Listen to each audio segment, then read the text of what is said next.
Hi అండి. ఈరోజు మనం Mumbai special street food pav bhaji ఎలా చేయాలో చూద్దాం. నార్త్ ఇండియన్స్ చాలా ఇష్టంగా తింటారండి ఈ పావ్ బాజీ అంటే. నార్త్ ఇండియన్సేనా, మనం కూడా ట్రై చేయొచ్చు.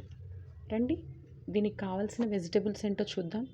క్లాలీఫ్లవరు, క్యారెట్, ఆలు, ఒక బీట్రూటు, మటరు, 2 ఆనియన్ తీసుకున్నాను నేను ఇక్కడ.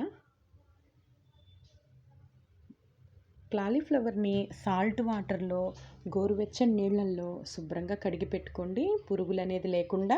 మటర్ ఒలిసి పెట్టుకోండి. క్యారెట్ని, బీట్రూటు, ఆలు ఈ మూడిటికి పీల్ తీసి చక్కగా పచ్చివే నీట్గా చిన్న చిన్న ముక్కలుగా కట్ చేసి పెట్టుకోండి. ఇక్కడ నేను పావు బాజీ మసాలా చూపిస్తున్నాను కదండి, ఆ మసాలా మార్కెట్లో దొరుకుతుందనమాట. బటర్ కంపల్సరీ వేయాలండి. 1 స్పూను అల్లం వెల్లుల్లి పేస్ట్, ఇంతేనండి. చాలా ఈజీగా మనం ఇంట్లో చేసేసుకోవచ్చు అనమాట. ఇప్పుడు ఈ వెజిటేబుల్స్ని బాయిల్ చేయటానికి నేను ఇక్కడ ఒక కుక్కర్ పెట్టుకున్నానండి స్టవ్ మీద. దాంట్లో కొంచెం బటర్ని కట్ చేసి వేసాను. అది ఫ్రై అవుతూ కాగంగానే మనం 1 స్పూను జీలకర్ర యాడ్ చేయండి. జీలకర్రని బటర్లో బాగా కొంచెం ఫ్రై అవ్వనివ్వండి. ఫ్రై అయినాక మనం ఏవైతే పీల్ తీసి పచ్చివి కట్ చేసి పెట్టుకున్న క్యారెట్ ముక్కలు, బీట్రూట్ ముక్కలు, ఆలు ముక్కలు ఉన్నాయి కదండి, అవి చక్కగా బటర్లో ఫ్రై చేయండి. కొంచెం 2-3 మినిట్స్ ఫ్రై చేయండి. తర్వాత మనం శుభ్రం చేసి పెట్టుకున్న క్లాలీఫ్లవరు, మటర్ని కూడా యాడ్ చేసుకొని దీంట్లోనే వేసేసేయండి. 2-3 మినిట్స్ సన్న మంట మీద ఫ్రై చేసుకోండి. దీంట్లో తగినంత ఉప్పు, మీకు రుచికి సరిపడినంత ఉప్పు వేసుకోండి. కొంచెం వేసుకోండి. తర్వాత చాలకపోతే మనం లాస్ట్లో చూసుకొని మళ్ళీ యాడ్ చేసుకోవచ్చు. కొంచెం పసుపు వేసేసి ఇంకా మనం చక్కగా 2-3 మినిట్స్ ఫ్రై చేయండి. ఇందులోనే ఫ్రై చేసినాక మనం దీనికి ఒక వాటర్ పోసుకొని ఒక గ్లాసు వాటర్ పోసుకోవాలండి. అంటే వెజిటేబుల్ ముక్కలు ఏవైతే ఉన్నాయో ఇప్పుడు బాయిల్ చేయాలన్నమాట. మనం మెత్తగా స్మాష్ అయ్యే వరకు ఉడకనివ్వాలండి. 7-8 విజిల్స్ రానిచ్చేసేయండి. చక్కగా ఇదిగో గ్లాసు అంటే వెజిటేబుల్స్ ముక్కలు మునిగే వరకు మనం వాటర్ యాడ్ చేసేసుకుందాము. దీంట్లో చక్కగా ఇదిగో విజిల్స్ పెట్టేస్తున్నాను చూడండి. 7-8 విజిల్స్ పెట్టేసేసినాక ఆ విజిల్ పోయినాక చక్కగా తీసేయండి. ఆవిరంతా బయటికి పోయినాక తీసేసి గంటెతో మెత్తగా మెదిపి చూడండి.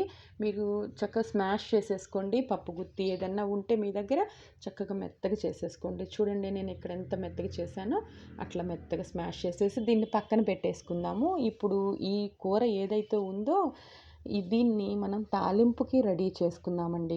స్టవ్ మీద ఒక కడాయి పెట్టేసుకుందాం. కొంచెం ఆయిల్ యాడ్ చేశాను, కొంచెం బటర్ యాడ్ చేశాను అనమాట. సన్నగా కట్ చేసుకొని ఆనియన్ 2 తీసుకున్నానండి. 2 ఆనియన్ని ఇప్పుడు ఈ బటర్లోనే చక్కగా మనం ఫ్రై చేసుకుందాము. ఆనియన్ ఫస్ట్ కరివేపాకు వేసేయండి. కరివేపాకు తర్వాత మనం ఆనియన్ ఫ్రై చేసుకుందామండి.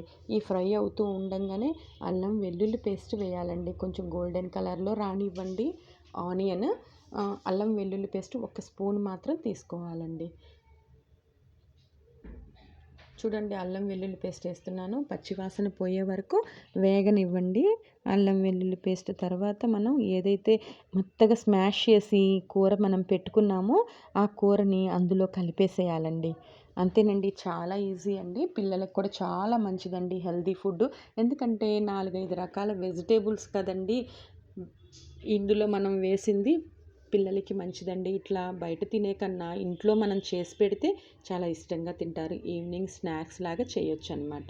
కూర ఉడికేటప్పుడు ఇప్పుడు నేను పావు బాజీ మసాలా మీకు చూపిస్తున్నాను కదండి, 1 స్పూను యాడ్ చేసుకోండి. 1 స్పూను కారం కూడా యాడ్ చేసుకోవాలన్నమాట. 1 స్పూను కారం కూడా యాడ్ చేసేసుకొని చక్కగా మీరు బాగా ఉడకనివ్వండి. కొంచెం వాటర్ యాడ్ చేసుకోండి. కొంచెం పల్చగానే ఉండాలి, మరీ థిక్గా అవ్వకూడదండి. ఉడికేటప్పటికి కూర మనకి థిక్గా వచ్చేస్తుంది అనమాట. చిక్కబడిపోతుంది. చూడండి ఇప్పుడు కొత్తిమీర కట్ చేసి కడిగి పెట్టుకున్నాం కదండీ! ఆ కొత్తిమీర కూడా మీరు వేసేసేయండి, యాడ్ చేసేయండి. ఇప్పుడు దీనికి కావాల్సిందేంటంటే పావు మనం బయట కొనుక్కొచ్చుకుంటాం కదండీ! ఈ మసాలా కూర అయితే రెడీ అయిపోయింది. సైడ్ పెట్టేసుకొని ఒక తవ్వ పెట్టుకొని నేను ఇక్కడ వీటిని ఎట్లా కట్ చేస్తున్నానో అలాగే కట్ చేయండి. బటర్ వేయాలండి. తవ్వ మీద నేను బటర్ వేశాను. మనం కూర ఏదైతే రెడీ చేసుకున్నా ఆ కూర ఒక స్పూన్ అలా అలా అనేసేసి మీరిప్పుడు కొత్తిమీర చల్లేసేయండి. ఇక ఈ ముక్కల్ని ఉల్టా వేసి చక్కగా బటర్లో ఫ్రై అవ్వనివ్వండి. అలా వేసేసుకొని సైడ్ పెట్టేసుకోండి. చాలా ఈజీ అండి, ఇంట్లో మనం చేసుకోవచ్చు. చాలా ఈజీ, వెజిటేబుల్స్ అన్నీ ఉంటే చాలండి. ఇవన్నీ తెచ్చేసుకొని చక్కగా మనం చేసుకోవచ్చు. నార్త్ ఇండియన్సే తినాలా ఏంటి, మన సౌత్ ఇండియన్ వాళ్ళు కూడా తినొచ్చు.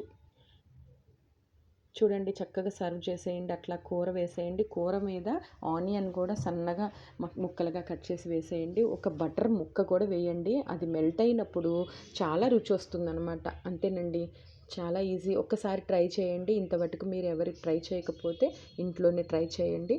ఎలా కుదిరిందో నాకు కామెంట్ బాక్స్లో చెప్పండి. ఓకేనా ఫ్రెండ్స్?